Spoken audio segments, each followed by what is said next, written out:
ఉమ్మడి మెదక్ జిల్లా ప్రధాన ప్రాజెక్టుల్లో ఏటేటా నీటి నిల్వ సామర్థ్యం తగ్గిపోతుంది. గత ప్రభుత్వాలు దశాబ్దాలుగా పూడికతీత పనులను నిర్లక్ష్యం చేయటమే ప్రధాన కారణమని రైతులు ఆరోపిస్తున్నారు. రిజర్వాయర్లలో మట్టి పేరుకుని వరద నీరు వృధాగా పోతుందని, భూగర్భ జలాలు పడిపోతున్నాయని చెప్తున్నారు. పూడిక తీయాలని కాంగ్రెస్ సర్కార్ నిర్ణయించడంపై హర్షం వ్యక్తం చేస్తున్నారు. ఉమ్మడి మెదక్ జిల్లాలో 4 ప్రధాన నీటిపారుదల ప్రాజెక్టులు ఉన్నాయి. అవి మంజీరా, సింగూరు, నల్లవాగు, వనదుర్గ ప్రాజెక్టులు. వీటిలో ఒకటి తాగునీటి ప్రాజెక్టు. దశాబ్దాల క్రితం నిర్మించిన ఈ ప్రాజెక్టులలో మట్టి పేరుకుపోయి ఏటేటా నీటి నిల్వ సామర్థ్యం తగ్గుతుంది. ప్రాజెక్టులు కట్టిన నాటి నుంచి ఇప్పటి వరకు పూడిక తీయకపోవడంతో అడుగు మొత్తం మట్టి చేరి ప్రాజెక్టుల కెపాసిటీ తగ్గుతుంది. దీంతో ఇరిగేషన్ అధికారులు పూడిక తీతకు ప్రణాళికలు చేస్తున్నారు.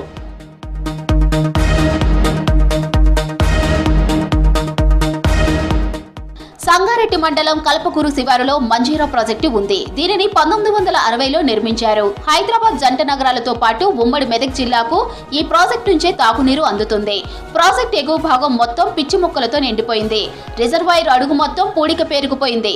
ప్రాజెక్టు పూర్తిస్థాయి నీటి సామర్థ్యం 1.5 టీఎంసీలు కాగా ప్రస్తుతం 0.41 టీఎంసీల నీరు ఉంది.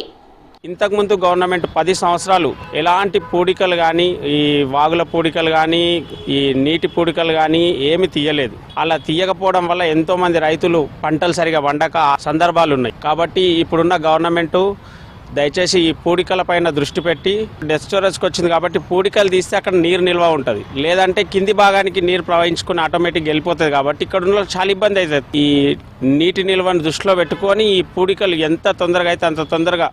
సంగారెడ్డి జిల్లాలో అత్యంత కీలక ప్రాజెక్ట్ సింగూరు. 1989లో నిర్మించిన ఈ ప్రాజెక్టు ఉమ్మడి మెదక్ జిల్లా తాగు, సాగు అవసరాలను తీరుస్తుంది. సింగూరు కుడి ఎడమ కాలువల ద్వారా 40,000 ఎకరాలకు సాగునీరు సప్లై అవుతుంది. ఈ ప్రాజెక్టు నిర్మించినప్పటి నుంచి పూడిక తీయలేదు. దీంతో ప్రాజెక్టు నీటి సామర్థ్యం తగ్గుతుంది. అడుగు మొత్తం పూడిక ఉండటంతో ప్రతి ఏటా వానాకాలంలో ఎగువ నుంచి వచ్చే వరద నీరు మొత్తం వృధాగా పోతుంది.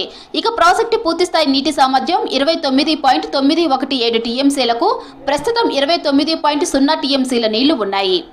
ప్రధానంగా మన ఉమ్మడి మెదక్ జిల్లాలో 3 ప్రాజెక్టులు నారింజ, సింగూరు, నల్లవాగు 3 ప్రాజెక్టుల కింద సాగు చేయడానికి రైతులు మొగ్గు చూపుతారు. 1000 ఎకరాలు సాగు చేస్తారు. కాబట్టి 3 ప్రాజెక్టులో పూడికలు తీసి కాంగ్రెస్ గవర్నమెంట్ సహకరించాలని, రైతులకు న్యాయం చేయాలని కోరుచున్నారు. నారాయణకే నియోజకవర్గం సిర్గాపూర్ మండలం సుల్తానాబాద్ శివారులో 1967లో నల్లవాగు ప్రాజెక్టు నిర్మించారు. ఈ ప్రాజెక్టు కింద 5,331 ఎకరాల ఆయకట్టు ఉంది. 10 ఏళ్లకోసారి పూడికి తీయాలన్న నిబంధన ఉన్నా సర్కార్ పట్టించుకోవడం లేదనే ఆరోపణలు ఉన్నాయి. ప్రాజెక్టు ఆధునీకరణకు 2018లో 24 కోట్ల 14 లక్షల నిధులు కేటాయించింది అప్పుడు ప్రభుత్వం. కానీ పనులు పూర్తి చేయలేదు. ఇక జహీరాబాద్ మండలం కొత్తూరు బి శివారులోని నారింజ ప్రాజెక్టును 1971లో కట్టారు. ఈ ప్రాజెక్టు కింద 3,500 ఎకరాలు ఆయకట్టు ఉంది. రిజర్వాయర్లో పూడిక భారీగా పెరిగిపోవడం, తూములు సరిగా లేకపోవడంతో వానాకాలంలో వచ్చే వరద మొత్తం దిగువనున్న కర్ణాటకకు వృధాగా పారుతుంది.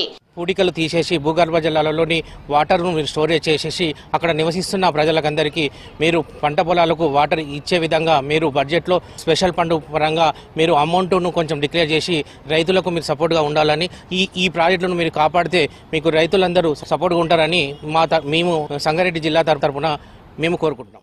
ఇక ఉమ్మడి జిల్లాలోని ఏకైక మధ్య తరహా సాగునీటి ప్రాజెక్ట్ వనదుర్గ ఘనపూర్ ప్రాజెక్ట్. ఎన్నో ఏళ్లుగా జిల్లాలోని సుమారు 21,625 ఎకరాలను సస్యశ్యామలం చేస్తూ రైతుల కల్పతరువుగా మారింది ఈ ఆనకట్ట. ఈ ప్రాజెక్టులో కూడా పూడిక మట్టిని తీయకపోవడం వల్ల నీటి నిల్వ సామర్థ్యం తగ్గిపోతుంది. ఆ పూడికలు తీయకపోవడం వల్ల రైతులకు కానీ ప్రజలకు కానీ చాలా ఇబ్బందులు ఎదుర్కొంటున్న పరిస్థితి. రైతులను దృష్టిలో పెట్టుకొని అక్కడ ఏవైతే నారింజ, నక్కవాగు, సింగూరు, మంజీరాలు ఉన్నాయో వాటి పూడికలు తీసేసి రైతులకు ప్రజలకు మేలు చేయాలని చెప్పేసి వాళ్ళ సంక్షేమాలు దృష్టిలో పెట్టుకోవాలని చెప్పేసి ఈ సందర్భంగా కోరుతా ఉన్నాం. ప్రధానంగా ఏంటంటే కాలువలు ఏవైతే ఉన్నాయో వాటికి మరమ్మతులు చేయాలి.